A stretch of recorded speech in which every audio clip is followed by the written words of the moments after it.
chicos, chicas. Sur cette vidéo, on va parler de la Surface Pro 6. Je viens tout juste de l'acheter. J'avais la Surface Pro 4, j'ai acheté la 6. Sur la 4, j'ai pas fait de vidéo de déballage ou de présentation. Mais si vous me le demandez en commentaire, j'essaierai de faire une comparaison des deux.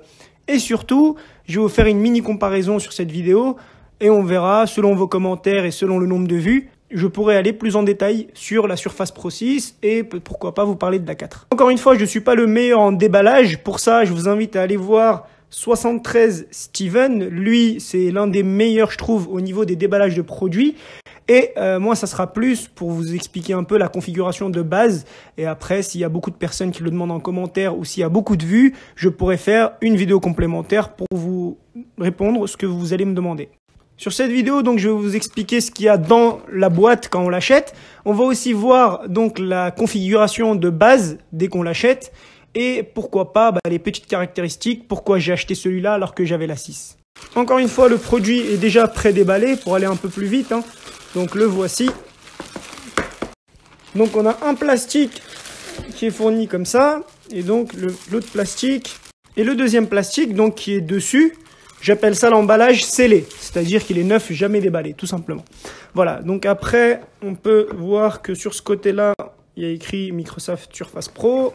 Sur ce côté de la boîte, il n'y a rien.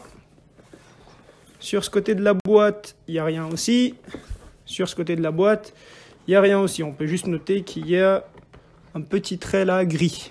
Voilà, qui fait tout le tour de la boîte. Après, au-dessus, on a juste écrit Surface Pro et en dessous, vous m'excuserez pour la lumière qui n'est vraiment pas adaptée, mais je n'ai pas encore des millions de vues, donc je fais avec les moyens du bord comme on dit. J'ai acheté donc, c'est la Surface Pro 6, 128 Go, 8 Go de RAM, je vais vous expliquer pourquoi j'ai acheté ce modèle, et donc c'est un i5 8e génération. À l'arrière, on peut aussi voir, donc c'est la Surface Pro 6, le Bluetooth, c'est un 4.1. C'est dommage qu'ils nous ont pas mis le 5.0. On est quand même en 2019. Et voilà, grosso modo, ce qu'on a à l'arrière.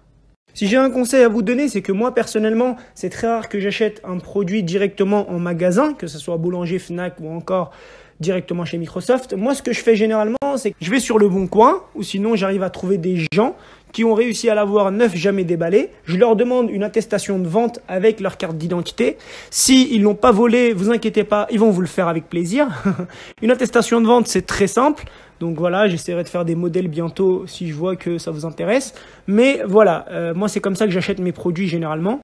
Donc la preuve, on peut acheter du neuf jamais déballé en regardant très bien sur Le Bon Coin. Voilà, moi je l'ai acheté à un magasin sur Paris, il m'a fait la facture, mais c'était un magasin, c'était pas un boulanger ou encore un Fnac. Eux, ils ont assez de millions.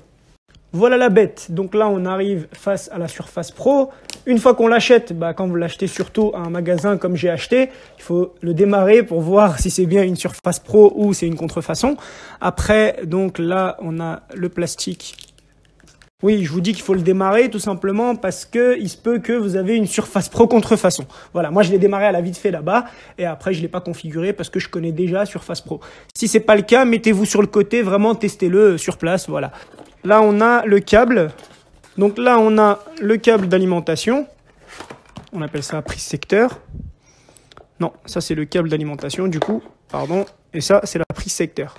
Et ici, on a les manuels d'utilisation que personne va lire. Donc voilà, en dessous il y a quelque chose. Non, il n'y a rien. Bon, tant pis, hein. Il n'y a même pas de connectique, il n'y a rien du tout avec. Voilà les connectiques dont je vous parlais. Ils sont vendus comme ça. Donc soit on a le connectique que je vous ai montré tout à l'heure pour l'écran. Voilà, l'entrée il est comme ça. Il ressemble à un USB à l'ancienne, mais c'est pas un USB. Et donc, il finit en VGA. Donc ça, c'est pour les anciens écrans de PC. Je vous le déconseille fortement. Si vous avez un écran comme ça, c'est qu'il est vraiment démodé, votre écran.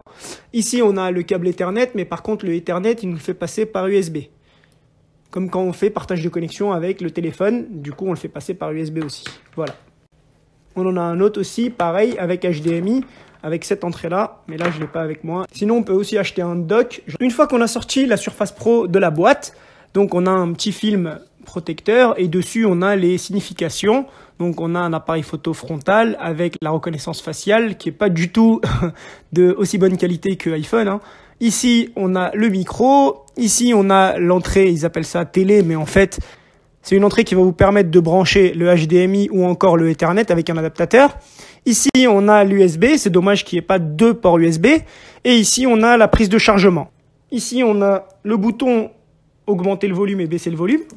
Et ici, on a le bouton pour démarrer la tablette. Voilà, en haut à gauche. Après, on la tourne de ce côté. De ce côté, on a toujours un prise jack 3.5. Ici, on a la petite encoche pour ouvrir donc l'arrière de la tablette. Et là en dessous, on a seulement l'entrée pour pouvoir connecter le clavier qu'ils appellent ça tip cover. À l'arrière, on a l'appareil photo, donc qui est de meilleure qualité que l'appareil photo de l'avant. Ici, on a le micro encore. Et on a un petit logo, donc le logo de Microsoft. Ici, donc, on a les encoches pour pouvoir ouvrir l'arrière, pour pouvoir poser la tablette. Et ici, on a l'entrée micro SD qui est à l'intérieur. Je vais vous la montrer. Maintenant, on va enlever le film. Une fois qu'on l'a ouvert, on a juste à le tirer par là-haut. Ce que je vous conseille maintenant tout de suite, c'est un film en verre trempé pour pas casser l'écran de votre tablette. Pour pouvoir ouvrir l'arrière de la tablette, donc vous avez juste à tirer ici, vous avez une petite encoche, vous la tirez vers l'arrière. Voilà, hop, et ici on a l'entrée de la carte SD. Là, derrière, il est caché.